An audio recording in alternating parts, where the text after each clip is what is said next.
Yeah, I mean, I don't know when I'd have too much time to play around handheld, but they are kind of cool looking, and you can get a with antenna, base loaded antenna that will actually give you some performance on all those bands. And so I mean, the one I have, you just collapse a section or two and it resonates on 10 meters, or collapse another section and it works on VHF low band. Those are very good. 52 inches when you fully extend it. And then there's another one that's not nearly that long, but also performs basically just as well. But kind of, I don't know if you remember the 3-channel Radio Shack crystal controlled TVs that had the massive, antenna, the center loaded telescopic antenna. Yeah, sometimes they were mag mount, sometimes they were gutter mount.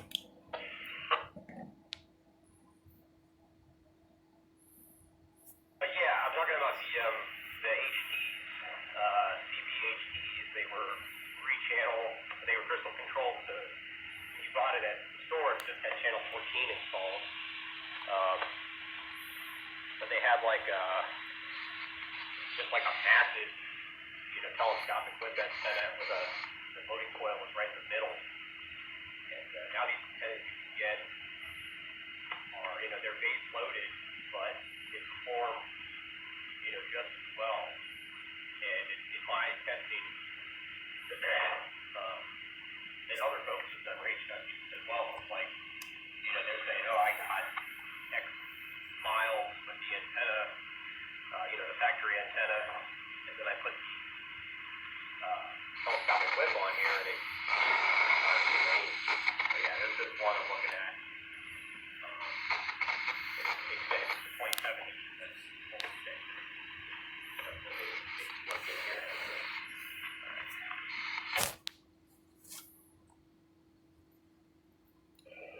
Yeah, I remember those.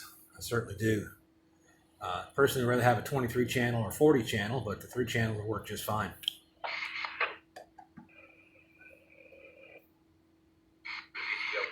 so I used to have, it was a GRC 2.3 or GRC 2.4. I had a pair of those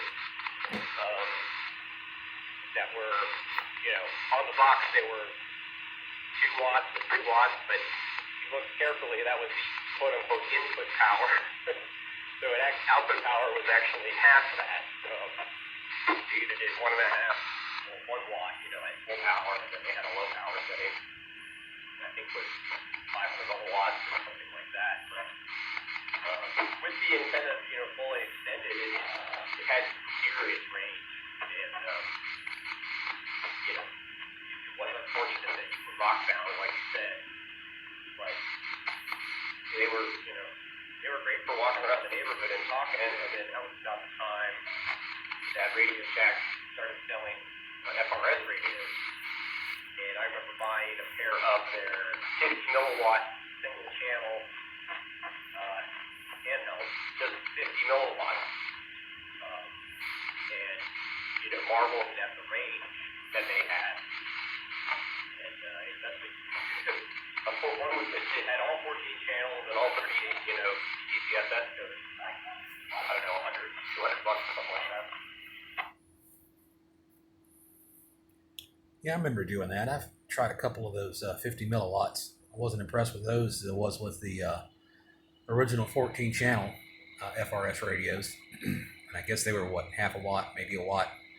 But I used those quite a bit. I found a couple of MURS style portables, bubble packs. And I can't remember if it was Southern Columbia or Columbia Universal or whatever it was. But those worked pretty well for what they were. And they had all the CTCSS as well, only 5 channels. But for what they were worth, they were pretty good. I can't remember if they had the weather service. I think they did. And I think there was a set you could buy that also had a keypad and send text messages back and forth on NURS, but that's been quite some time ago.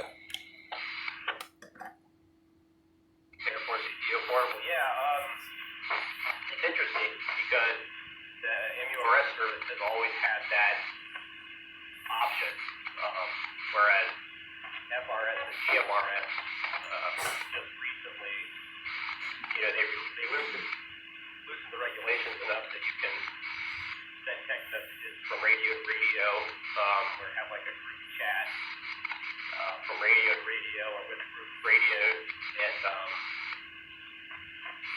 look at people's location, GPS location transmission, and then basically what amounts to APRS over FRS, CMRS, kind of interrogate another radio station, do it on a map. Basically one step away from digital voice, but right now you can't run digital voice. You can just use the data for those purposes, and you're limited to the duration of transmission and everything. Anyway, I'm back at the home PGH now, so I'm going to be signing off in a second. Okay, I'm documenting all this just in case for your viewing pleasure, but also as you're ending up here at the end of this conversation, you had another signal come in on top of you, and it almost sounds like broadcast. And at the very end of your last transmission, it started coming through on the 2006.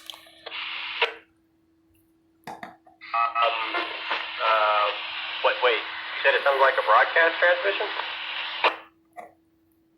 Maybe. I can almost pick out the beat from music, or it's just conversation. It's not another station on this band or this channel. It sounds a little bit like broadcast, but I'll send it to you in a little bit so you can hear it. Well, I wonder what that is.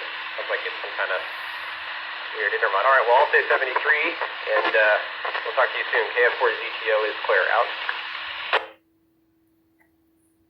All right, very good. K4ARX. Catch you soon. That was really weird.